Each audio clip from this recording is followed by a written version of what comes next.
And joining us now from the Tel Aviv studio is Ambassador Danny Danon, Israel's permanent representative to the United Nations. Ambassador, welcome.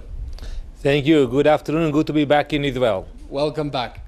You just led a group of 11 UN ambassadors on an intensive tour of Israel. What was the purpose of this trip? We speak a lot about Hasbara, about PR. I think the most effective tool we have is to bring the ambassadors to Israel. Together with Project Interchange of the American Jewish Committee, we brought 11 ambassadors from different countries for 4 intensive days. And we were able to show them the reality that we are facing. We traveled to the south, we saw the threats of Hamas, the tunnels. We flew with helicopters to the north, where we saw the Hezbollah gearing up for the next conflict. And it's very important because every meeting of the Security Council, I speak about Hezbollah. But once the ambassadors stand and actually can see Hezbollah fighters on the border, it will be in their minds forever. Ambassador, it's certainly important for ambassadors to receive a better understanding of Israel and our complex security challenges, but at the end of the day, they received instructions from their capitals on how to vote, don't they? No, it is not the case, because I'm an ambassador and I speak with the Prime Minister when we have important issues, and the ambassadors are very influential. Some of them will be Minister of Foreign Affairs in the future, like the Russian minister today who was ambassador to the UN a few years ago, or Susan Rice who was ambassador to the UN as well. So they are important players, and also today when they see the facts for themselves, I believe that they will understand better. It will not be a knockout. We will have to continue to explain to them, to show them the facts, but it's an important tool, and I intend to bring more ambassadors to Israel. It's early days, but did you get a sense that the ambassadors are really reconsidering policy preferences in a way that could shape their government's policies?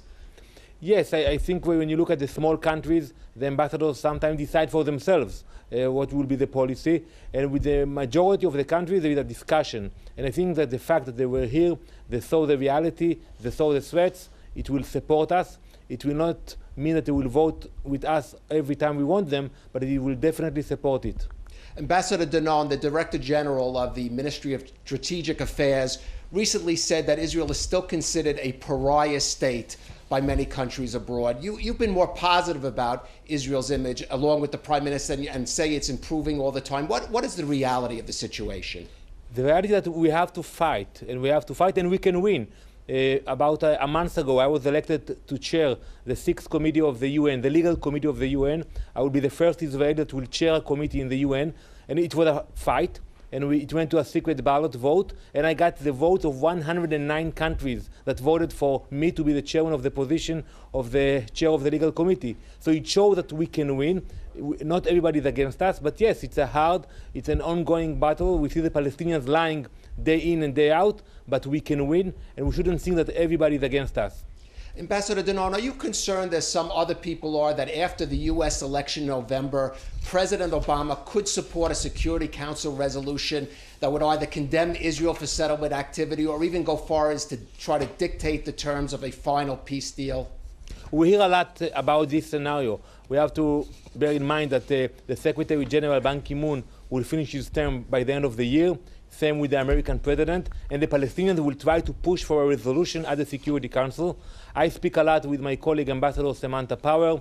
We hear that the US will not change its policy.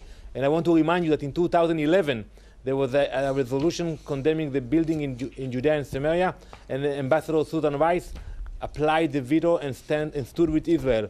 We believe it will be the same also in this coming few months. Ambassador, Prime Minister Netanyahu is expected to visit the UN General Assembly next month. What events are you planning around the General Assembly?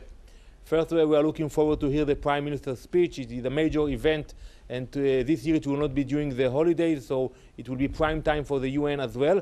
We're planning a major event with the African heads of states and ambassadors. The Prime Minister had a very, very successful visit in Africa, and we intend to continue to build bridges with Africa. We also brought 3 ambassadors who came last week to Israel, and I think people will look forward to see the innovation and technology of Israel, how we can support and work with the people in Africa. The Prime Minister has certainly been expanding ties with Africa, which you alluded to, but as the first Israeli ambassador to head a permanent UN committee, how do you see Israel expanding these ties in the UN arena specifically? My policy is to do more and to show the real face of Israel. That's why my mission, we work very hard, and almost every month we have events that are not connected to the conflict with the Palestinians. It can be about culture, art, technology, innovation, bridges to Africa. I think that is a strategy we need to apply all over the world because we have a lot to show to the world and people are curious. When I have secret talks with some of the ambassadors who do not have diplomatic ties with Israel, they tell me, we want to hear more about your technology, about innovation. I think we should use it and we should do more events on this issue.